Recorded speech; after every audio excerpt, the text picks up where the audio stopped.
Taxila brought to you by Admission open for Science, Management, Humanities, Jaya Multiple Campus, Gokarneswar 8, Makalbari, Kathmandu. पुर्याइदेऊ हरदम हरपल 24 घण्टा हामी तपाईको सेवामा।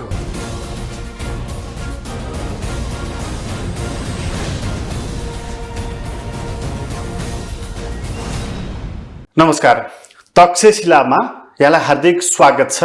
म प्रकाश गिरी। तक्षशिलाको आजको अङ्कमा हामी कुराकानी गर्नेछौँ डम्बर खतिवडासँग। लेखक, विश्लेषक र पार्टी पनि छ उहाँको, जनता समाजवादी पार्टी नेपाल।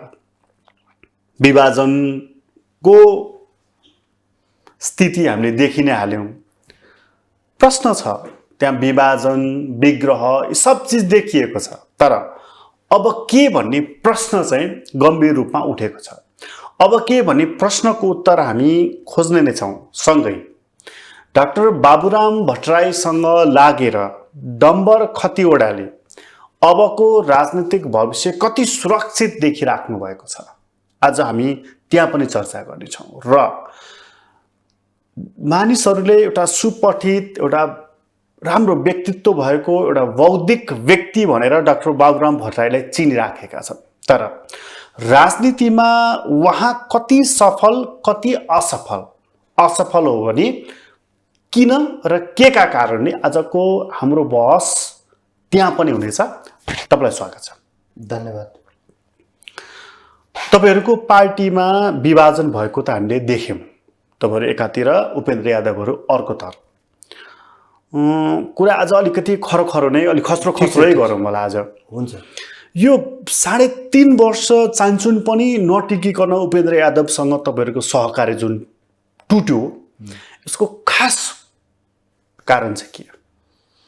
अब मेरो चाहिँ कुरा अलिकति थोरै फरक छ यहाँ, होइन? तपाईँले 3.5 वर्षमा केन्द्रीकृत भएर यसको उत्तर खोज्न भन्नुभयो, होइन? म चाहिँ 7 वर्षको उत्तर खोज्ने, 7 वर्षको समीक्षा गर्ने मनस्थितिमा छु। हामीले 72 सालको भूकम्पपछि आन्तरिक रूपमा नेपालमा एउटा अल्टरनेटिभ डेमोक्रेटिक पार्टी, होइन, वैकल्पिक लोकतान्त्रिक प्रगतिशील दलको आवश्यकता छ। त्यो चाहिँ आजसम्मका कुनै पनि पार्टीहरूले पुरा गर्दैनन् भन्ने एउटा दाबीका साथ, बुझाइका साथ हामीले आन्तरिक केही गृह कार्यहरू सुरु गरेको थियौँ। त्यो पार्टी नै, त्यो गृह कार्य नै पछि नयाँ शक्ति पार्टी नेपालको रूपमा आयो। त्यसको मूल नेताको रूपमा डाक्टर बाबुराम भट्टराई रहनुभयो। हामीले उहाँलाई विश्वास गऱ्यौँ। त्यसको स्थापनाको चरण बडो आकर्षक या तडकभडकपूर्ण, धुमधाम पनि थियो। त बिस्तारै जनताले विकल्प खोजेका पनि थिए, होइन, चाहेका पनि थिए। तर त्यो मोमेन्टलाई हामीले किन न्याय गर्न सकेनौँ, होइन? 7 वर्ष भनेको एउटा युग निर्माण गर्ने दृष्टिकोणले असाध्यै ठुलो समय पनि नहोला, तर थोरै समय पनि त होइन। त्यो एउटा निकै राम्रै समय हो। यदि हामीले सुसङ्गतिपूर्ण ढङ्गले आफ्ना स्टेपहरू चालेको भए, कदमहरू चालेको भए, योजनाहरू बनाएको भए, रणनीति कार्यनीतिहरू बनाएको भए र तिनीहरूलाई लागू गर्न सकेको भए सायद आज हामी आजको अवस्थामा हुने थिएनौँ, होइन? त्यसमा के कति कमजोरी रह्यो, नेतृत्वको रूपमा डाक्टर बाबुराम भट्टराईको के कति कमजोरी रह्यो, त्यसपछिको लिडरसिपको लेयरमा हामी के कति त्यसका लागि जिम्मेवार रह्यौँ। ती साथीहरू जो स्थापना कालको बेला यो पार्टीको स्थापनामा बडो महत्त्वपूर्ण भूमिकाहरू गर्नुभएको थियो, पछि बिचैमा छोडेर हिँड्नुभयो। उहाँहरूको कार्यशैली र तरिकाले के बिगार्यो? फेरि हामी किन सङ्घीय समाजवादी फोरमसँग मिल्न गयौँ र मिलेको पनि फेरि केही वर्ष नपुग्दै फेरि किन हामी निस्क्यौँ, होइन? यदि हामी मिल्न सक्दैनौँ लामो समय भन्ने थियो भने हामीले त्यति अनुमान गर्न सक्नु पर्थ्यो होला। यदि मिलिसकेका थियौँ भने सायद एउटा चुनाव, एउटा महाधिवेशनसम्म सँगै जाने र त्यसलाई परीक्षण गरेर हेर्ने, एउटा कोर्सलाई पुरा हुन दिने, होइन, त्यो धैर्यता पनि हामीसँग हुनु पर्थ्यो होला, होइन? यी सबै सेरोफेरोमा नेपालमा एउटा प्रगतिशील लोकतान्त्रिक ढालको, होइन, विशेष त तपाईँ संसारभरि देख्नुहुन्छ कि राजनीतिक दलहरू, लोकतान्त्रिक राजनीतिक दलहरू एक खाले राजनीतिक दलहरू लोकतन्त्रको लागि निरङ्कुशतासँग सङ्घर्ष गरेर आउँछन्, होइन? एक खाले राजनीतिक दलहरू चाहिँ लोकतन्त्र, गणतन्त्र, सङ्घीयता जस्ता आधारभूत चिजहरू स्थापित भइसकेपछि उत्तर लोकतान्त्रिक युगमा, उत्तर गणतान्त्रिक युगमा सुशासन र समृद्धिको नेतृत्व गर्न निर्माण हुन्छन्, होइन? हाम्रो पोलिटिक्सको हाम्रो अभियानको मुख्य सेन्टर भनेको परिणाममुखी राजनीति थियो, डेलिभरीको राजनीति थियो। त्यसमा पनि मुख्य 3टा बुदाहरू हैन, समावेशितालाई अझ ठोस र मूर्त बनाउने, सुशासन प्रत्याभूत गर्ने र आर्थिक विकास र समृद्धिको नेतृत्व गर्ने। र अहिलेसम्मका दलहरूले यो चिज नेपालमा गर्न नसकेको, जे चिज गर्न नसके त्यो त ठिक भइगयो। जस्तो लोकतन्त्र आइसक्यो, बहुदलीय व्यवस्था आइसक्यो, त्यसका लागि हामी लड्न परेन। गणतन्त्र आइसक्यो, त्यसका लागि हामी लड्न परेन। तर देशमा साँचो समावेशिता, सुशासन र समृद्धि चाहिँ अद्यपि छैन। त्यसैले यो मिसन पुरा गर्नका लागि हामीहरूलाई एउटा नयाँ राजनीतिक दल आवश्यक परेको थियो। कुनै एउटा व्यक्तिका लागि होइन, कुनै खास मान्छेहरूको समूहका लागि होइन। व्यक्ति या मान्छेका समूहका लागि बनाएका राजनीतिक दलहरूको जीवन दीर्घ हुँदैन र त्यसको औचित्य सिद्ध पनि हुँदैन। त्यसो भएको हुनाले यो सबै कुरालाई समीक्षा गर्दाखेरि म एउटा के निष्कर्षमा पुगेको छु हिजो आज भने, नेपालमा अल्टरनेटिभ पोलिटिक्स चाहे नयाँ शक्ति धारबाट होस्, चाहे विवेकशील साझाको धारबाट होस्, चाहे मधेस आन्दोलनबाट आएका समूहहरूबाट होस् या अन्य समूहहरूबाट, त्यसप्रति पर्याप्त न्याय चाहिँ कुनै पनि समूहले गर्न सकेनन्। र एउटा न्यारेटिभ्स अलरेडी हाम्रो देशमा थियो राजनीतिक जगतमा कि नेपालमा काङ्ग्रेस र कम्युनिस्ट जस्ता ठुला बलिया र यिनीहरूलाई प्रतिस्थापन गर्न सक्ने दलको उदय नै हुँदैन। यो 2 पार्टी सिस्टम हो इन्फर्मल्ली। अहिले पनि के मान्छेहरूले भनिरहेका छन् हैन भन्ने एउटा दाबी थियो। हाम्रो चाहिँ भनाइ के थियो भने यो होइन भन्ने थियो, हामी त्यसलाई भत्काएर देखाइदिन्छौँ तर भन्ने थियो। तर हाम्रै साथीभाइहरू र हाम्रै आन्दोलनभित्र भएका कतिपय नेता र समूहहरूको क्रियाकलापले उनीहरूकै दाबी पो ठिक हो कि त भन्ने एउटा पुष्टि गरिदिने जस्तो परिस्थिति जुन निर्माण भयो, त्यो चाहिँ यो आन्दोलनमा लागेको नेतृत्व र यो आन्दोलनमा लागेका हामी अभियन्ताहरूका लागि दुर्भाग्यपूर्ण। हामीहरूले गम्भीर भएर ठन्डा दिमागले सोच्नुपर्ने र अब वैकल्पिक राजनीतिलाई पुनर्गठन गर्दा 1000 पल्ट सोचेर अनि मात्रै काट्नुपर्ने हैन, यो बिन्दुमा आज हामी आइपुगेका छौँ भन्ने मलाई लाग्छ। त्यसैले 3 वर्षको मात्रै त्यस्तो गम्भीर समीक्षा गर्न मैले आवश्यक देख्दिनँ। 3 वर्षलाई पनि त्यो प्याकेजभित्र हालेर हामीले 7 वर्षकै समीक्षा गर्नुपर्छ र नयाँ बाटो खोज्नुपर्छ भन्ने चाहिँ मेरो आग्रह हो। यो चाहिँ समग्र वैकल्पिक राजनीति नै किन अधोगतितर्फ गइरहेको छ भन्ने समीक्षा गरौँ भन्ने तपाईँको प्रस्ताव है। हजुर, म चाहिँ त्यो 3.5 वर्षमै तपाईँलाई किन केन्द्रित गर्न खोजिराखेको छु भने, नाकमुनि भन्दा अलिकति पर पनि नदेख्ने नेतृत्व भनेर जसका आलोचना भइरहेको थियो, बोर्ड फर्स्ट ल्याएको, पिएचडी गरेको, प्रधानमन्त्री र अर्थमन्त्री हुँदाखेरि पनि थोरै नाम रहने काम गरेको मान्छे भनेर कहलेको व्यक्ति डाक्टर बाबुराम भट्टराई पनि थियो। 3.5 वर्ष अघि पनि उहाँलाई उपेन्द्र यादवसँग सहकार्य गर्दा एक महाधिवेशन र एक कार्यकाल पनि जान सकिन्न भन्ने कुराको हेक्का पनि नहुनु भनेको अदूरदर्शिताको यो चरम नमुना होइन र भने। त्यसलाई मैले काट्ने ठाउँ छैन तपाईँले भनेको कुरामा। यसो भन्न सकिएला कि जे अपेक्षा गरिएको छ त्यो होइन रहेछ भन्न सकिन्छ हैन, अथवा हामीले एक अर्कालाई पर्याप्त बुझेका रहेनछौँ, अथवा डाक्टर बाबुराम भट्टराई र उपेन्द्र यादवको बीचमा विश्वासको, ट्रस्टको त्यो लेभल निर्माण भइसकेको चाहिँ रहेनछ भन्ने एउटा निष्कर्ष बन्न सक्ला। तर त्यो किन निर्माण भएन त हैन, त्यसको त उहाँहरू बीचमा पनि बसेर गम्भीर समीक्षा त हुनु पर्थ्यो हैन। ठिक छ, उपेन्द्रको कार्यशैलीसँग सम्बन्धित केही प्रश्नहरू म अर्को समूहमा छु, मैले 5-7 वटा पोइन्टहरू म भनिदिन सक्छु। तर जे ब्लेम म उपेन्द्रजीलाई गरौँला या डाक्टर भट्टराईलाई गरौँला, त्यो त नेपालको त्यो कुनै नयाँ कुरा वा उसको मात्रै कुरा हुन्छ कि नेपालको राजनीतिमा अलरेडी भइरहेको कुरा हुन्छ। जस्तो उपेन्द्रजीमा चाहिँ एकल नेतृत्वको महत्त्वकांक्षा छ भनेर मैले एउटा आरोप लगाइदिएँ हैन, अब मैले एउटा पोइन्ट निकालेँ। अनि त्यो आकांक्षा चाहिँ के शेरबहादुर देउपामा छैन, ओलीमा छैन, प्रचण्डमा छैन भन्ने प्रश्न पनि त सँगै उठ्छ। हाम्रा दलहरू पर्याप्त लोकतान्त्रिक कुन छन् र? छैनन् हैन। अनि हामीसँग त्यो 2 टर्म एउटा सर्टेन डेमोक्रेटिक नर्म्स अनुसारको, मूल्य मान्यता अनुसारको 1 कार्यकाल, 2 कार्यकाल, 3 कार्यकाल गर्ने अनि उसमा जाने हैन, यो पद्धति कुन पार्टीमा छ र हैन?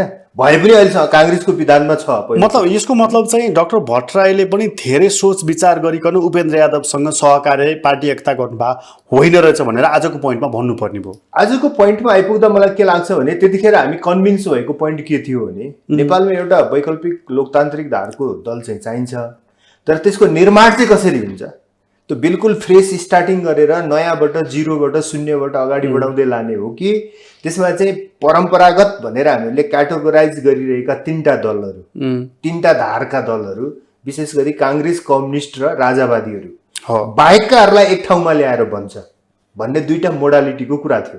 त्यसमध्ये नयाँ शक्ति बनाउँदा हामीहरूले फ्रेस स्टार्टिङ गरेर हेऱ्यौँ, यो मोडेलमा भागदौड भयो कि मान्छेहरू गरे होइन। त्यसैले यो मोडालिटी अलि हुन्न कि योभन्दा बाहेकहरूको एकताबाट चाहिँ यो बन्छ कि भनेर एउटा एक्सर्साइज अभ्यास चाहिँ हामी कन्भिन्स भएको हो। तर त्यो एकताबाट बन्ने प्रक्रियामा पनि आएको खास समस्या के हो र त्यो चिज हामीले किन अगाडि नै बुझ्न र पर्खेल्न राम्ररी सकेन भन्ने प्रश्नले चाहिँ हामीलाई नै लखेटिरहन्छ जस्तो मलाई लाग्छ। अब तीनवटा प्रयास तपाईँहरूले गर्नुभयो, एउटा परम्परागत पार्टीहरूमै आबद्ध भएर अथवा त्यसलाई नै एउटा एउटा इँटा थप्दै चुलीमा पुर्याउने पनि काम गर्नुभयो। कोही वामपट्टि झुकाव भएर, कोही लोकतान्त्रिक पार्टीपट्टि झुकाव भएर, त्यहाँबाट भएन जिरोबाटै सुरु गरौँ, नयाँ शक्ति तपाईँले जिरोबाट पनि सुरु गर्नुभयो। त्यसपछि यो पनि भएन है, त्यसो भएदेखि न यता न उता, यताका अलिकति गरेर ट्र्याक 2 को बाटो अप्नाउनु त भनेर यो गर्नुभयो। यहाँ पनि एक ठक्कर लागिसकेको छ। प्रश्न त फेरि जन्मियो, अब के भनेर, अब के गर्ने? अब मेरो विचारमा अहिले यसमा पनि फेरि दुईटा धारहरू छ। मैले यो लुकाएर भन्न चाहन्न।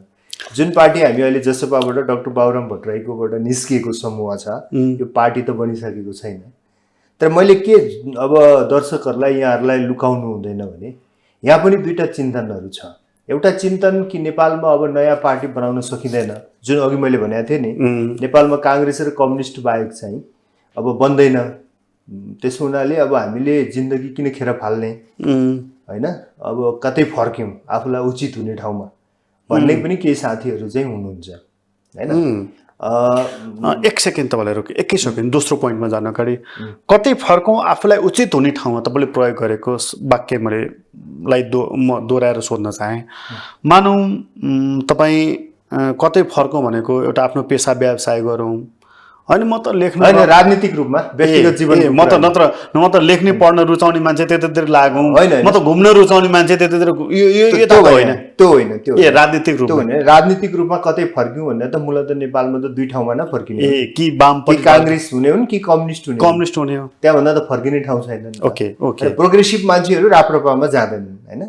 त्यस हुनाले राप्रपा अल्टरनेटिभ हुँदैन, यस्तो मान्छेहरूको चोइस हुँदैन भने फर्क्यौँ भन्ने साथीहरूको तर्क त के हो भने त्यही काङ्ग्रेसतिर जाउँ कि कम्युनिस्टतिर जाउँ भन्ने हो। अनि आफ्नो उचित हुने भनेको आफ्नो सजिलो, जस्तो एमालेबाट आएकाहरू एमालेतिरै फर्किने, माओवादीतिर आएकाहरू माओवादीतिरै फर्किने। तर मलाई लाग्छ यो चाहिँ एउटा सानो स्केलमा छ। यो मेरो अनुमानमा 25 देखि 30% मान्छेहरूमा यो सोच छ होइन। तर 70% मान्छेहरूमा मैले के देख्छु भने हामीले जुन अल्टरनेटिभ पार्टीको कन्सेप्ट अगाडि बढाएका थियौँ, जुन विचारधारा अगाडि बढाएका थियौँ, जुन मूल्य मान्यताको पैरवी गरेका थियौँ र जुन प्रस्तावनाहरू निर्माण गरेका थियौँ, त्यो लागू हुन पाएन।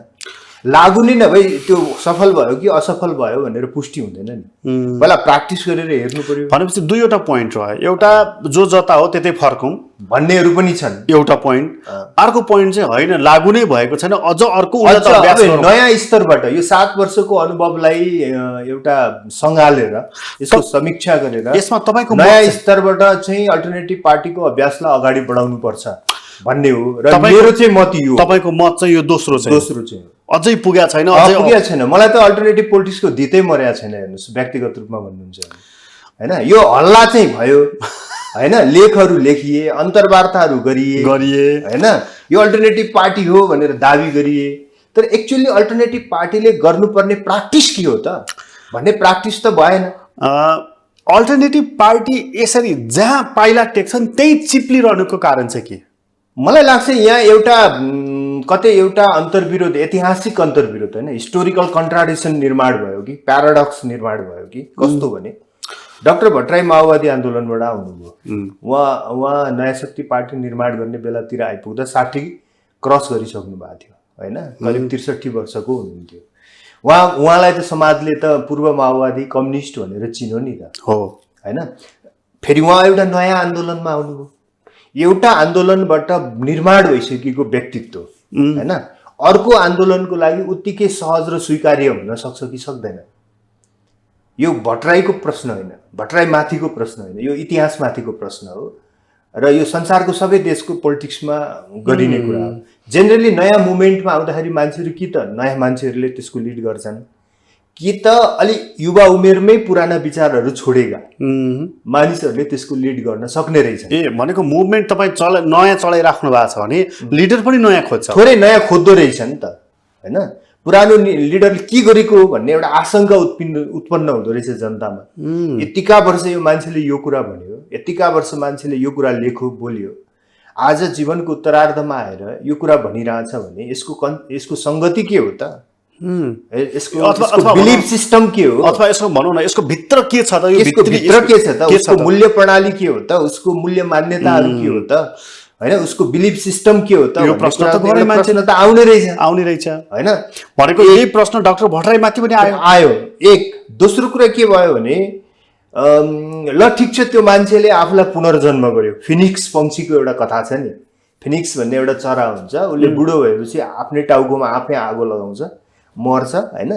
अनि खरानी हुन्छ, अनि खरानीको चल्पो डल्लोबाट चाहिँ फेरि फुत्त एउटा अर्को चरा निस्किन्छ, फिनिक्स होइन। त्यो चाहिँ नयाँ चरा हुन्छ, अर्को नयाँ चरा जन्मियो, त्यो फिनिक्स नै हुन्छ होइन। भने जस्तो ल मान्यौँ हामी सबैले आफ्नो टाउकोमा आफै आगो लगाएर नयाँ शक्ति पार्टी निर्माण गऱ्यौँ तथा अल्टरनेटिभ पार्टी निर्माणको बाटोमा लाग्यौँ। तर त्यो खरानीको डल्लाबाट अर्को फिनिक्स चाहिँ निस्क्यो कि निस्किएन? हामीले आगो मात्रै लगाएर खरानी मात्रै पारेर छोड्यौँ कि होइन? होइन, खरानीबाट त अर्को फिनिक्स निस्किनु पर्थ्यो नि। या हामीले पर्याप्त रूपमा आफ्नो टाउकोमा आगै लगाएनौँ कि? आगो लगाए जस्तो माथि माथि गऱ्यौँ कि र टाउको चाहिँ जोगाइराख्यौँ कि होइन? त्यहाँनिर पनि कुरा छ नि। अर्थात् हामीले नयाँ हुने प्रक्रियामा आफूमाथि कति निर्मम हुन सक्यौँ, आफ्ना कमजोरीहरूमाथि कति निर्मम हुन सक्यौँ। यसलाई सोझै प्रश्न राख्न चाहेँ। यो प्रश्नमा चाहिँ मैले डाक्टर भट्टराई अब फेरि पनि नयाँ शक्ति अथवा नयाँ अल्टरनेटिभ पार्टी जन्माउन योग्य अथवा त्यसको लिडर हुने योग्य मानिस हो कि होइन? त्यसो त हेर्नुहोस्, निरपेक्ष रूपमा कुनै व्यक्तिलाई हो या होइन भन्न मिल्दैन भन्ने मलाई लाग्छ। त्यो चाहिँ व्यक्तिप्रतिको पूर्वाग्रह या अन्याय हुन्छ त्यसरी भन्नु। उहाँको प्रयास र उहाँले आफूलाई गर्न चाहेको रूपान्तरण र परिवर्तन या परिमार्जन होइन, त्यसका लागि पर्याप्त छ कि छैन भन्ने कुरामा भर पर्छ। यो 7 वर्षको अभ्यासले अब उहाँबाट नयाँ शक्ति नजन्मने रहेछ अथवा वैकल्पिक शक्ति नजन्मने रहेछ, जन्मे पनि उहाँले नेतृत्व गर्न नसक्ने हुन रहेछ भन्ने प्रमाणित भयो।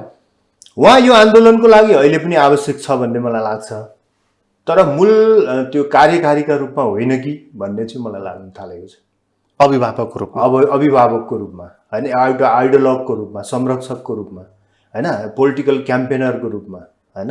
तर पार्टीकै कार्यकारी अध्यक्ष भएर या पार्टीको मूल व्यवस्थापक भएर होइन, त्यसलाई लिड गर्ने कुरा सायद उमेरले, समयले, परिस्थितिले, सबै चिजले उहाँको लागि अब त्यति धेरै सहज रहेन भन्ने मलाई लाग्छ। डाक्टर भट्टराई आजको मितिमा कुनै दुविधामा हुनुहुन्छ? थोरै अहिले म भन्न सक्दिनँ। मैले 10-15 दिन 1 महिना पर्खेर हेर्नुपर्छ कि जुन यो समाजवादी केन्द्रको हल्ला चलिरहेछ र अल्टरनेटिभ पोलिटिक्स र समाजवादी केन्द्र भनेको एउटै कुरा होइन, यो फरक फरक बाटो हो। तर प्यारालली दुइटै कुरा उठिराखेको छ होइन।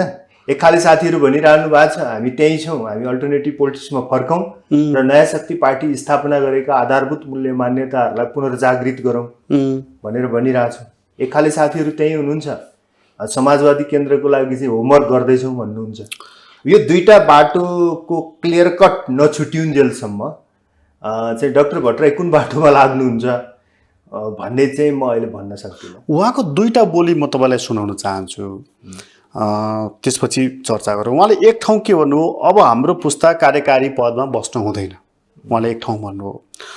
सँगै अर्को ठाउँ उहाँले के अपिल गर्नुभयो, जब यो जसपामा यो कचपच भयो त्यसपछि उहाँले के अपिल गर्नुभयो भने जसपालाई सङ्घीयता, सुशासन, समृद्धि र समाजवादको लक्ष्य हासिल गर्न हिमाल, पहाड, तराई, मधेस जोड्ने राष्ट्रिय चरित्रको वैकल्पिक पार्टीमा रूपान्तरण गर्ने हाम्रो अथक प्रयासमाथि कुठाराघात गरिएपछि अब पार्टी पुनर्गठनको विकल्प रहेन। सबैलाई यस महाअभियानमा संलग्न हुन आग्रह, उहाँ आग्रह गरिराख्नु भएको छ। फेरि अर्को एउटा केही बनाउँ है, केही बनाउँ, पुनर्गठन भन्नुभएको छ उहाँले शब्द। अर्को ठाउँ भनिराख्नु भएको छ अब हाम्रो पुस्ता कार्यकारी पदमा बस्नु बडा दुविधाग्रस्त देखिराखेको छु मैले उहाँलाई। अनि आग्रह त गर्न पाउनु हुने भयो नि त, आग्रह त किन गर्न नपाउने? आग्रह गर्न पदमै बस्नुपर्छ, कुनै खास कार्यकारी पदमै हुनुपर्छ भन्ने छैन नि त। त्यसैले त्यो वाक्यमा म त्यति ठुलो विरोधाभास देख्दिनँ। म विरोधाभास कहाँ देख्छु भने यो समाजवादी केन्द्रको हल्ला के हो र अल्टरनेटिभ पार्टी पुनर्गठनको प्रश्न के हो, होइन? यहाँ चाहिँ मैले दुविधा देख्छु। त्यसो भए के त डाक्टर भट्टराईलाई बुढ्यौली लागेछ? त्यस्तो टिप्पणी त नगरौँ।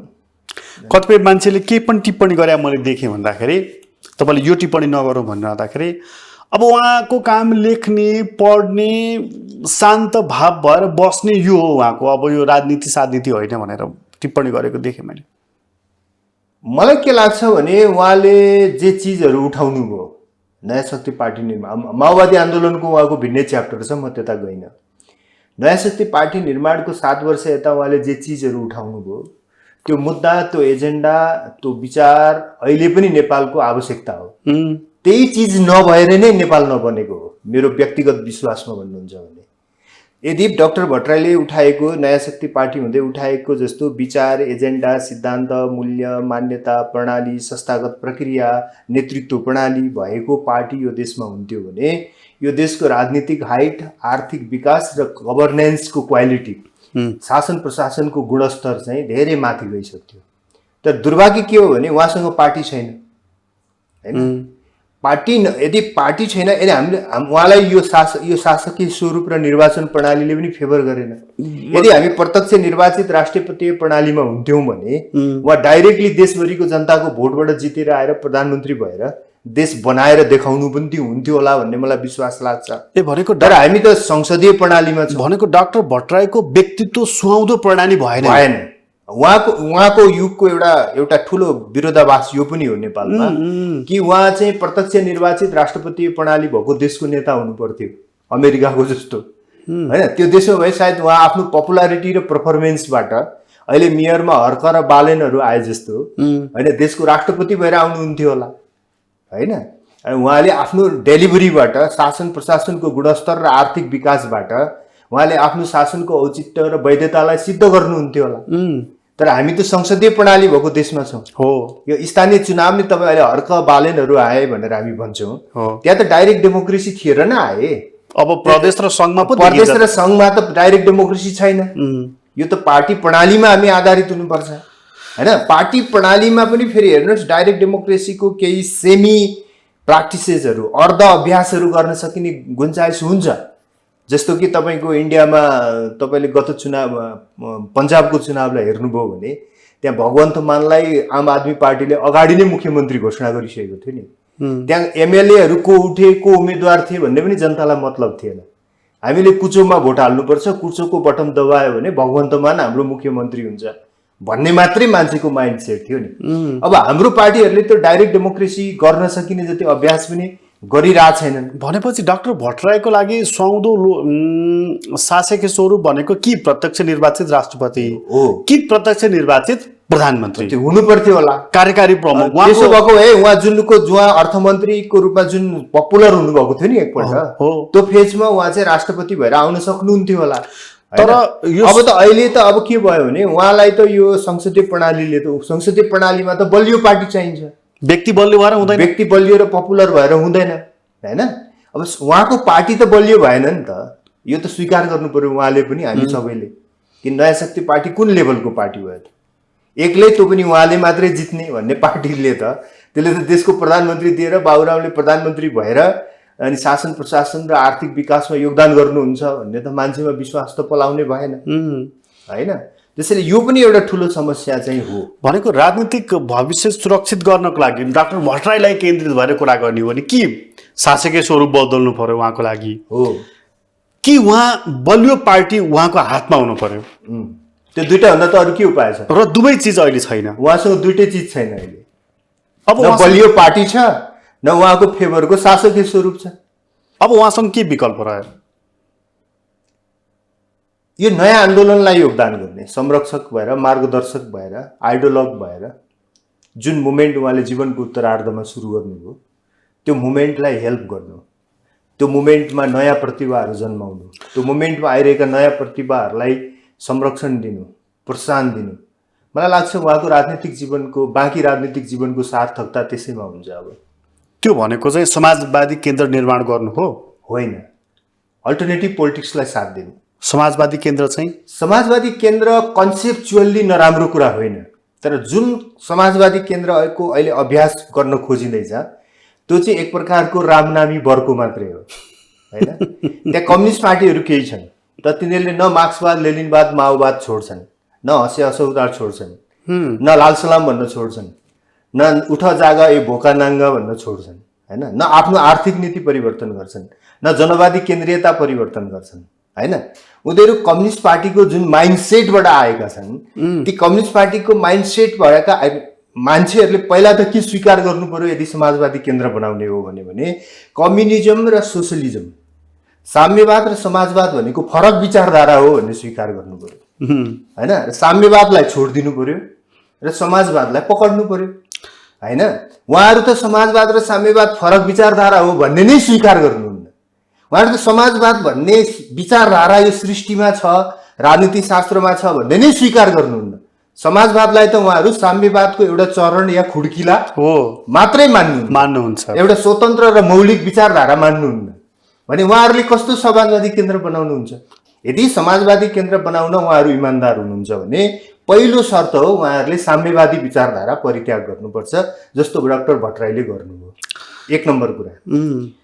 दुई नम्बर कुरा त्यसपछि लिडरसिपको कुरा आउँछ।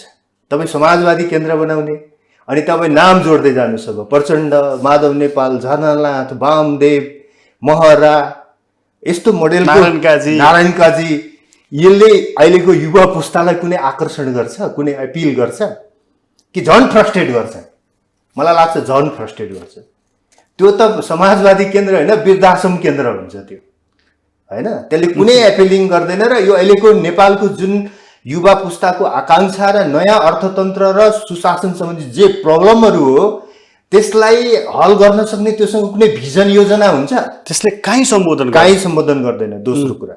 तेस्रो कुरा, यदि त्यो समाजवादी केन्द्र हो भने होइन, तेस्रो पोइन्टमा उहाँहरूले विचार पनि परिवर्तन गर्न राजी हुनुभयो र नेतृत्व पनि परिवर्तन गर्न राजी हुनुभयो भने अब तेस्रो पोइन्टमा आइपुग्दा के हो भने त्यो नयाँ बन्ने केन्द्रले के लिन्छ त? अब डेमोक्रेसीमा उसको कन्सेप्ट के हो, अर्थतन्त्रमा उसको कन्सेप्ट के हो, सुशासनमा उसको कन्सेप्ट के हो होइन, शिक्षा स्वास्थ्यमा उसको नीति के हो, अहिलेको समस्या कसरी हल गर्ने, इनर पार्टी डेमोक्रेसीमा उसको कन्सेप्ट के हो, यो सबै चिज क्लियर भएर आउनु पर्यो नि। त्यस्तो अवस्थाको समाजवादी केन्द्र बन्छ या बन्दैछ भने म 10 हात उफ्रेर खुसी भएर ताली पड्काउँछु, एकपल्ट नाच्छु। तर समाजवादी केन्द्रको नाममा, हिजो कम्युनिस्ट केन्द्रको नाममा लुट्ने, हिजो माओवादी केन्द्रको नाममा लुट्ने, आज समाजवादी केन्द्रको नाममा लुट्ने, अर्को रामनामी ओढ्ने, बर्को ओढ्ने होइन, यो षड्यन्त्र, यो खेल हुँदैछ भने त्यस्तो समाजवादी केन्द्रलाई एक निमेषभर, एक कन्चो पनि सम्बोध गर्न सकिँदैन। हामी कहाँ त अधिकांश पार्टीहरू किन विभाजन भएका छन् भने त्यो नेतृत्व मैले पाइनँ अथवा म नेतृत्वमा पुग्न पाइनँ भनेर फुटेका छन्। दुईटा मिल्न नसकेर नि त। यो समाजवादी केन्द्र पनि त आखिर तपाईँले व्याख्या सहित भनि नै हाल्नुभयो, भोलि साह्रै धेरै छक्का पञ्जा त त्यही हुनेवाला छ। को प्रमुख बन्ने, त्यो भए नभएर अध्यक्ष मण्डल बनाउने कि यी सारा कुराहरू त भोलि आइ नै हाल्छ यदि समाजवादी केन्द्र बन्ने नै भयो भनेदेखि पनि। तर यो सारा कुरा डाक्टर भट्टराईले नभोगेको त होइन। उहाँले हरेक व्यक्तिलाई चिन्नुहुन्छ, व्यक्तिको नाकको मुनि, ओठको माथि रहेको जुङ्गाको दाहिनेपट्टिको जुङ्गाले के भन्छ, देब्रेपट्टिको जुङ्गाको रौँले के भन्छ उहाँलाई त थाहा छ। फेरि तिनकै पछि लागेर समाजवादी केन्द्र उहाँ किन ढोकामा गएर घन्टी बजाउँदै हुनुहुन्छ? त्यो त मसँग पूर्ण जानकारी छैन, त्यसैले जानकारी नभएको कुरामा म जान चाहन्न। तर एउटा कुरा भन्छु, उहाँले मैले अघि भनेको 3टा कन्डिसन सहित तेस्रो कन्डिसनको समाजवादी केन्द्र यदि बनाउनु चाहनु भएको पवित्र हृदयले भने त्यसमा मेरो अहिले पनि उहाँलाई सपोर्ट हुन्छ होइन। तर पहिलो अर्थको या दोस्रो अर्थको जस्तो अहिले छन् त नेकपा अथवा यस्तो कारण त होइन यो मैले डाक्टर भट्टराईलाई केन्द्रित गर्न खोजेँ किनभने समाजवादी केन्द्रको उहाँले ल्याउनु भयो नि त फेरि के गरौँ कसो गरौँ भन्ने कुरामा उहाँ एकदम आइडियामा क्लियर नभएर यता हुन्छ कि त्यता हुन्छ कि भनेर यो च्याखे हाल्दै हिँड्ने चाहिँ राख्नु भयो होइन च्याखे हाल्ने मान्छेले कौडा त हान्दैन नि त त्यही त बुझ्नुभयो नि कुरा च्याखे थाप्नु अब राजनीतिमा कुनै ठुलो पराक्रम रहेन क्या सक्नुहुन्छ कौडा हान्नुहोस् सक्नुहुन्न खालबाट उठ्नुहोस् रमिता हेर्नुहोस् उहाँले केही विकल्प भेटिराख्नु भएको छैन र यो अन्यलमा हुनुहुन्छ आई डोन्ट नो म अहिले मजबुत विकल्प भन्नुहोस् न म अहिले हतारमा विकल्प त मेरो पनि 7 वर्षको सङ्गत छ मानवीय सम्बन्धहरू छन् होइन केही नैतिक दायित्वहरू छन् हतारमा म त्यस्तो कुनै टिप्पणी गर्ने पक्षमा छैन म 1-2 महिना पर्खिने पक्षमा छु यसमा चाहिँ जस्तो यहाँ हरेकका आफ्नो आफ्नो स्वार्थ छ नि त तपाईँले जुन ढङ्गले अलिकति परख गर्छु अनि बोल्छु भनिराख्नु भएको छ नि जस्तो समाजवादी केन्द्र गरौँ भन्दाखेरि उहाँले छलफल प्रचण्डसँग गर्नुभएको छ माधव नेपालसँग गर्नुभएको छ होइन वामदेव गौतमसँग गर्नुभयो पात्रहरू पनि हेरौँ न होइन यिनै पात्रहरूसँग बसेर चिया खाँदै ल समाजवादी केन्द्र निर्माण गरौँ आदि इत्यादि त यो भनेको चाहिँ नि अब प्रचण्डको लागि त एउटा अवसर हो नि बाबुरामजी बल्ल लाइनमा आउनुभयो भन्ने उहाँलाई त त्यो अवसर होला बाबुरामजीको लागि प्रचण्डजीलाई एउटा समाजवादी केन्द्रको एउटा चाहिँ प्रस्ताव फ्याँकिहालौँ भन्ने होला यो जुन स्वार्थमा यो स्वार्थको टक्राउमा जित कसको हुन्छ त्यही त 2 महिना जति पर्ख्यौँ भन्दैछु नि त मैले 1-2 महिना पर्ख्यौँ अलिकति सिन क्लियर हुनु दिनु पर्यो नि कहिलेकाहीँ हतारिएर गरेको टिप्पणीले चाहिँ अनर्थ पनि हुन्छ कि तपाईँको एउटा व्यक्तिगत प्रश्न गर्न चाहे जसपामा जब विवाद भएको थियो र बाबुराम पक्षको जब छलफल भेला भएको थियो मलाई कसैले सुनाउँदै थियो तपाईँको पार्टीको कि डम्बर खतिवडाले उपेन्द्र यादवसँग छुट्टिने कुरामा अथवा मत फरक राख्ने कुरामा म बाबुरामसँग सहमत छु तर फेरि बाबुरामजी कहीँ जानुभयो भने त्यो सँगसँगै पछि लागेर चाहिँ म जान्न भनेर तपाईँले टिप्पणी गर्नु पनि होइन अघिल्लो कुरा पनि होइन मैले यो पार्टी नफुटाउँ भनेको थिएँ सोध्नु होला मेरो साथीहरूलाई कम्तीमा एउटा चुनाव र एउटा महाधिवेशनसम्म नफुटाउँ भनेको थिएँ अर्को कुरा यदि हामी फुट्छौँ हामीसँग बस्न सक्दैनौँ भने यो अनेक थरी यो पुरातनपन्थी यो जार्गन र विभिन्न जार्गन अभ्यासहरूमा फस्दै नफसौँ एकपल्ट हामीले फिनिक्स पंक्षी जस्तो आफ्नो टाउकोमा फेरि आगो लगाऊ र हामीले नयाँ शक्ति पार्टी स्थापना गर्दाका आफ्नो मूल्य मान्यता र प्रस्तावनाहरूलाई नयाँ ढङ्गले उठाउँ र नेपालमा वैकल्पिक राजनीतिको आन्दोलनलाई अगाडि बढाउँ त्यसको लागि बरु नेतृत्व परिवर्तन आवश्यक छ भने त्यो गरौँ मैले त यो प्रस्ताव राखेको होइन ए तपाईँ पार्टी नै नफुटाउँ भने मेरो प्रस्ताव थियो तर फुटिसकेपछि म आफ्नै गुटमा आएँ फुटेपछि यता यो गुटमा किन आउनुभयो फेरि होइन फुटेपछि त रोज्नु पर्यो नि त एउटा नफुट्दा त सँगै हुन पाइयो त्यो प्र्याक्टिकल पोलिटिक्सको बाध्यता हो नि यो त एउटा धार लिनै पर्यो फुटेपछि त एउटा लिनै पर्यो नि त किनभने मेरो बलले त जोडिएन ठिक छ अब जोडिएन भने त मैले कतैतिर लाग्नु पर्यो कतै लाग्दाखेरि मैले आफ्नो पुरानै समूह रोजेँ होइन उपेन्द्र यादवसँग त्यति कम्फर्टेबल फिल भएन उहाँसँग व्यक्तिगत सम्बन्ध मेरो बडो राम्रो थियो र छुट्नुभन्दा अगाडि पनि मैले उहाँसँग 1-2 घन्टा 2 जना मात्रै बसेर लामो कुराहरू गरेँ होइन र यो पार्टीको एकतालाई सकेसम्म जोगाउँ तपाईँले काहीँ कम्प्रोमाइज गर्ने ठाउँ छ भने गर्नुहोस् भनेर पनि मैले आग्रह गरेँ होइन त्यो सबम भएन त्यसैले उहाँसँग कम्फर्टेबल फिल नहुने भन्दाखेरि पनि म पनि आफ्नै ओरिजिनल थटमा फर्केँ कि जसपाभन्दा हामीले केही सम्झौताहरू गरेका थियौँ कि त्यो नयाँ शक्ति पार्टी त थिएन त्यो अल्टरनेटिभ पार्टी त थिएन त्यो यो पार्टीहरू फुट्दा चाहिँ प्राय पार्टीहरू अहिले तपाईँले भन्नु म सम्झौताको मुडबाट बाहिर आएँ र म आफ्नो ओरिजिनल पोलिटिकल थटमा फर्किन्छु जुन मैले 13 वर्ष अगाडिदेखि लेख्न बोल्न थालेको थिएँ सबै आफ्नो आफ्नो लाइनमा फर्किन्छन् भने होइन पार्टी पोलिटिक्स एउटा बलियो पार्टी निर्माण गर्नु भनेको त सबैले थोरै सम्झौता गर्नु पनि हो नि त आज हुन त तपाईँ जसपाको फेजमा म एउटा सम्झौताको मुडमा थिएँ जब यो पार्टी फुट्ने नै भयो म आफ्नो ओरिजिनल विचारमा फर्केँ अहिले तपाईँ बाबुराम पक्षमा हुनुहुन्छ यो समूहमा हुनुहुन्छ त्यस कारणले यो पक्षको केही बचाउ गर्न नसके पनि मौन राजनीतिमा त्यही त हो नि होइन बचाउै गर्नुपर्ने स्थिति आयो न बचाउ गर्ने नत्र मन पराएको छैन अब के गर्नु बचाउ गर्न सकिन्न भने मौन बस्ने उपेन्द्र यादवको सबैभन्दा खराब पक्ष के लाग्यो जसले गर्दाखेरि यो पार्टी फुट्यो पार्टी सञ्चालनको संस्थागत प्रक्रिया देखिनँ मैले उहाँमा, र संस्थागत प्रक्रियाप्रतिको विश्वास पनि देखिनँ। बाबुराम भट्टराईको कुन त्यस्तो खराब पक्ष रहेछ जसले गर्दाखेरि यो पार्टी फुट्यो? उहाँले परिस्थितिको ठिक मूल्याङ्कन गर्न सक्नु भएन र मान्छेहरू भनेका कुराहरू पत्याउनु भयो जो नपत्याउँदा पनि हुन्थ्यो। नपत्याउनु पर्ने मान्छेहरूका कुरा पत्याउनु भयो।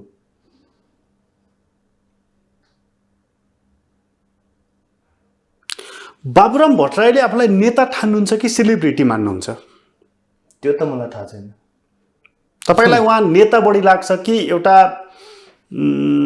हुन्छ नि यो प्राय चाहिँ प्राइभेट कम्पनीहरूमा हुन्छ नि साउजी मालिक एउटा हुन्छ, अध्यक्ष कम्पनीको एउटा मेरो विचारमा CEO चाहिँ अर्को हुन्छ उहाँको नि। व्यक्तित्व मैले 7 वर्ष सङ्गत गर्दा मैले उहाँको किताब एउटा अर्थ राजनीतिक विमर्श भन्ने उहाँको पछिल्लो एउटा किताब छापिएको छ र बाबुरामसँग 7 वर्ष अनुभव गर्दा मेरो हृदयमा उहाँको व्यक्तित्वको कस्तो छाप पर्यो भन्ने चाहिँ मैले त्यो किताबको भूमिकामा लेखेको छु। कसैले बाबुरामबारे डम्बर खतिवडाको एउटा अथेन्टिक धारणा के हो भनेर बुझ्न चाहन्छ भने त्यो भूमिका उसले पढ्न सक्छ। अहिले पनि त्यो विचारमा तपाईँ म अहिले पनि अडिट छु हैन। उहाँले जो लेखे त्यस मेरो के हो भने उहाँले नेपालको पोलिटिक्समा ठुलो योगदान गर्नुभएको छ। डाइरेक्टली इन्डाइरेक्टली मान्छेले स्वीकार गरून् अस्वीकार गरून्, नेपाललाई संविधान सभा र सङ्घीय लोकतान्त्रिक गणतन्त्रसम्म ल्याउन उहाँको अद्वितीय योगदान छ। यो प्रचण्ड पथको लाइन हो भन्ने कुरा म मान्दैन। प्रचण्ड पथ या माओवादको लाइन भनेको त नयाँ जनवादी गणतन्त्र हुन्छ, जुन लाइन अहिले वैध विप्लवहरूले बोकेर हिँड्नु भएको छ हैन। वैध विप्लवहरूले बोकेको लाइनको पार्टीलाई संविधान सभा र गणतन्त्रसम्म ल्याएर, सङ्घीय लोकतान्त्रिक गणतन्त्रसम्म ल्याएर यो स्टेज पुरा भयो अब, र अब हामीले नयाँ स्टेजमा जानुपर्छ। यो आइडियोलोजीकै युग सदियो, अब नयाँ आइडियोलोजी लिनुपर्छ भन्ने आँट, त्यो पनि 63 वर्षको उमेरमा पुगेर। त्यो सितिमिति मान्छेहरूमा त्यो आँट हुँदैन। अहिले ओलीहरूले, माधव नेपालहरूले, झलनाथहरूले मैले कम्युनिस्ट पार्टी छोडेँ समाजवादका लागि भन्न सक्छन्? अहिले पनि भन्न सक्दैनन्। कति ठुलो आँट हैन। बाबुरामले त्यो कम्युनिस्ट पार्टी छोडेको समाजवादकै लागि हो। समाजवाद चाहिँ कम्युनिस्ट मोडालिटीको समाजवाद अब संसारमा सफल हुँदैन। त्यो पूर्वी युरोपमा पनि असफल भयो, सोभियत सङ्घमा पनि असफल भयो, चाइनामा पनि असफल भयो, क्युबामा पनि असफल भयो, उत्तर कोरियामा पनि असफल भयो। त्यसैले समाजवादको कम्युनिस्ट टेन्डेन्सीको समाजवाद हैन त्यो हुँदैन। त्यसैले नेपालमा समाजवादको खोजी गर्दा हामीले 3-4 वटा एलिमेन्ट्सहरू नेपालमा समाजवादको लागि हजुर कम्युनिस्टहरूले बाधक हो। कम्युनिस्टहरू बाधक हो समाजवादका लागि, किनभने अघि मैले भने नि त उनीहरूले समाजवादलाई एउटा मोरल र एउटा तपाईँको ओरिजिनल एउटा मौलिक विचारधारा नै स्वीकार गर्दैन नि त कम्युनिजमले। भनेपछि कम्युनिस्टले त समाजवादलाई त साम्यवादमा चढ्ने फड्को एउटा सिडी मात्रै मान्छ नि त, त्यसले सिडी मात्रै मान्छ। उनीहरूले त्यसमै समाजवादमा जाने हो भने कम्युनिजम त्यो ब्रान्ड, कम्युनिस्ट त्यो ब्रान्ड छाड्नुपर्छ। तर तपाईँ त चाइनाकै इक्जाम्पलबाट हेर्नु न, जस्तो सोभियत सङ्घ भत्किएर गयो हैन, चाइना टिको किन त? कम्युनिस्ट शासन कम्युनिस्ट पार्टीको शासन टिको किन त भन्दा 1978 मा देङले चाहिँ माओको नीतिमा चाहिँ व्यापक परिवर्तन गरिदिए होइन र? माओको नीति 78 मा व्यापक परिवर्तन नगरेको भए अहिलेको चाइना हुन्थ्यो त? नेपालमा त्यसमै अब कम्युनिजमको कुनै भविष्य देख्नुहुन्न तपाईँ? म कुनै भविष्य देख्दिनँ। यो ढिलो चाँडो वेस्ट बङ्गाल जस्तो नेपाललाई तन्नम टाँट पल्टाएर सिद्धिने बाहेक कम्युनिस्टहरूको कुनै भविष्य छैन। ढिलो चाँडो यिनीहरू राजनीतिक रूपमा, वैचारिक रूपमा, नैतिक रूपमा, दार्शनिक रूपमा टाँट पल्टिसकेका छन्। सङ्गठन मात्रै बाँकी छ यिनीहरूको, अरू के बाँकी छ ल भन्नुहोस् त मलाई। तर पनि त्यो वेस्ट बङ्गाल बनाउने हुन् नेपाललाई, अनि ढिलो चाँडो सिद्धिने हुन्। सिद्धिँदा यसरी मटियामेट भएर सिद्धिने हुन् जसरी वेस्ट बङ्गालका कम्युनिस्टहरू सिद्धे। त्यही हो नेपालको कम्युनिस्टहरूको हालत। धेरै होइन, 5 देखि 10 वर्ष हेर्नु न, त्यही हुन्छ। त्यसपछि नेपालमा कम्युनिस्ट भन्ने रहन्छन्, अर्कै मोडेलबाट हुन्छन् क्या यी लुटेरा कम्युनिस्टहरू होइन। यो एकदमै भ्रष्टीकृत भएको कम्युनिजमको भर्छन्। कम्युनिजम के हो थाहा छैन, मार्क्सवाद के हो थाहा छैन, नाम जपेको छ, काम उल्टो गरेको छ, शिक्षा र स्वास्थ्यको व्यापार गरेको छ, भ्रष्टाचार गरेको छ, कर्मचारीहरूको ट्रेड युनियन बनाएर चाहिँ कर्मचारीहरूलाई घुस खान लगाएर चाहिँ कलेक्सन गरेर पार्टी फन्डमा पैसा लगेको छ। यस्तो पनि कम्युनिस्ट हुन्छ? कम्युनिस्टहरू रहन्छन्, ओरिजिनल कम्युनिस्टहरू रहन्छन् जो साम्यवाद आउँछ भन्ने विश्वास गर्छन्। यी कम्युनिस्टहरू रहँदैनन् जो लोकतन्त्रलाई लुट गर्ने माध्यम बनाउँछन्। यिनीहरू समाजवादी भएर अर्कै चोला पहिरेर हिँड्छन्। समाजवादी पनि हुँदैनन् यिनीहरू पतनतिरै जान्छन्। एक कम्प्लिट सिद्धिने नै सिद्धिन्छ भन्नाले कम्युनिजम भन्ने पार्टी विचारधाराको अन्त्य हुँदैन। विचारको अन्त्य हुन्छ भन्ने कहिले ठान्नु हुँदैन। विचारधाराको अन्त्य, विचारधारा भन्ने चिज चाहिँ सर्वकालिक र सर्वव्याप्त हुन्छ के। त्यो कमजोर खुम्चिन्छ, फैलिन्छ, सानो हुन्छ, ठुलो हुन्छ, कमजोर हुन्छ, बलियो हुन्छ, त्यसमा अन्त्य चाहिँ हुँदैन। तपाईँको विचारमा त्यसमै नेपालको विकासको लागि कम्युनिस्टहरू सिद्धिनु पर्ने? अहिलेको चरणमा नेपालको विकास, सुशासन र समृद्धिका लागि कम्युनिस्टहरू बाधक शक्ति हुन्। हिजो उनीहरू क्रान्तिकारी थिए होला, त्यो कुरा म स्वीकार गर्छु। म हिजोको फेजमा उनीहरू क्रान्तिकारी थिए होला, आजको फेजमा चाहिँ यी देशका लागि बाधक शक्तिहरू। यी बनाउने शक्ति होइन, बनाउने होइन नि, सबै बिगार्ने, सबै खत्म गर्ने, विनाशक देशलाई टाट पल्टाएर श्रीलङ्का बनाउँछन्। कुन दिन त्यही हो।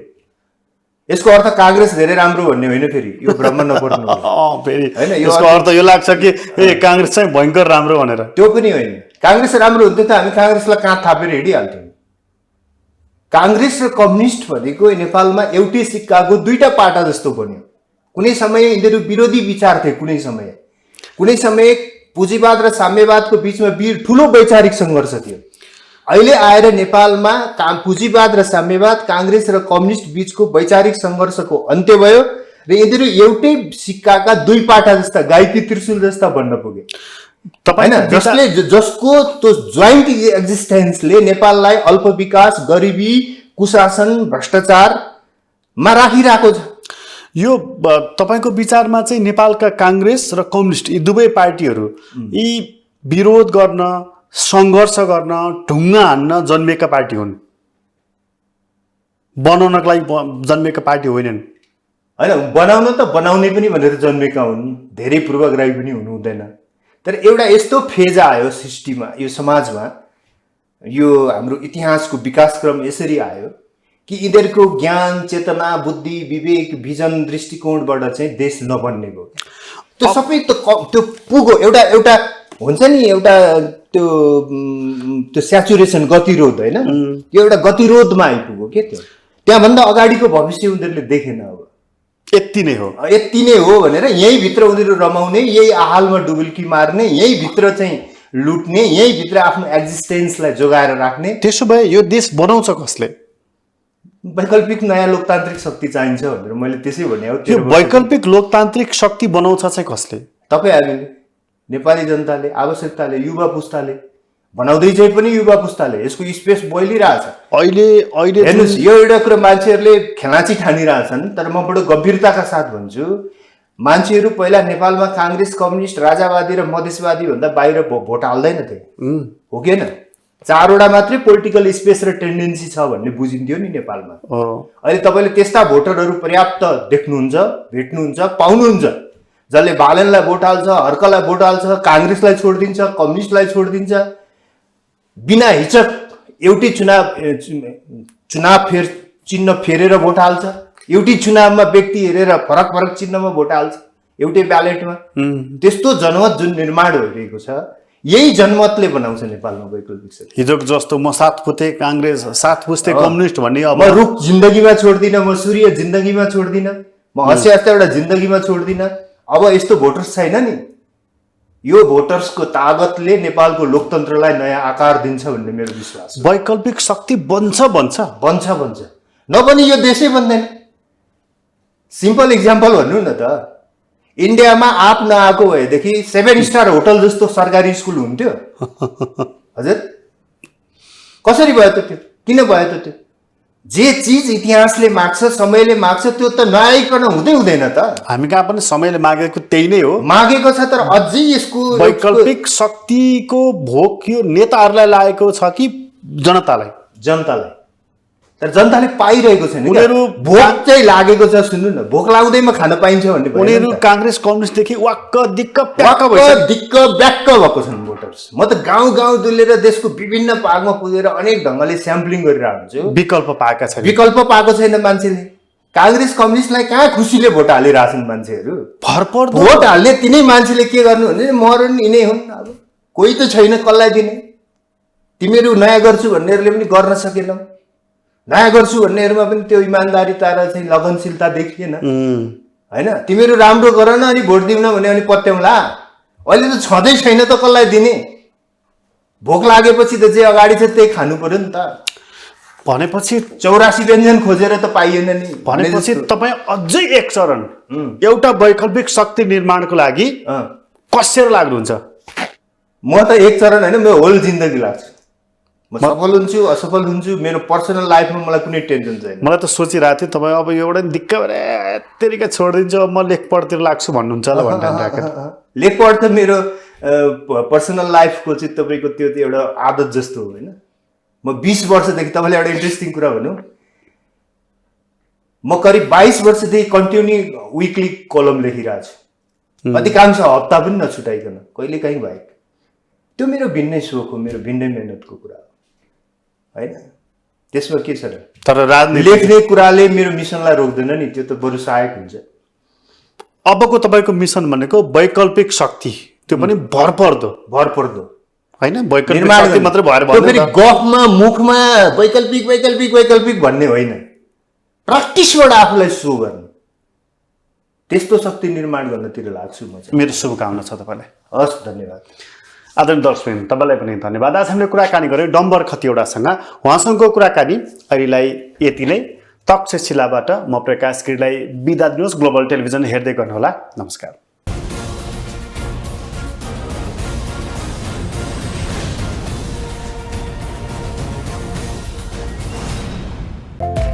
Admission open for Science, Management, Humanities. Jaya Multiple Campus. Gokarneswar 8, Makalbari, Kathmandu. Phone number 9851223214, 5134140, 5134081. info@jmcampus.edu.np. पहिला त त्यो पारिपट्टि जुत्ता पलिस गर्थे, अहिले त बन्द छ त। कहाँ गएछ त्यो भाइ? हजुर त्यसको के कुरा गर्ने हजुर, त्यो त लोकल बसमा लिन्टिङ हल्लिँदै आउँदै होला हजुर। अनि भाइ चाहिँ केमा आउँछौ त टाइममै? म हजुर म त पुऱ्याइदेऊमा आउँछु हजुर। टाइमको पनि बचत, पैसाको पनि बचत। अनि म पनि त सधैँ पुऱ्याइदेउमै चढ्ने गर्छु नि, अहिले पनि पुऱ्याइदेउमै आएको। ओह, पुऱ्याइदेउको भाइ कुरेर बसिरहेछ। पुर्याइदेऊ हरदम हरपल 24 घण्टा हामी तपाईँको सेवामा।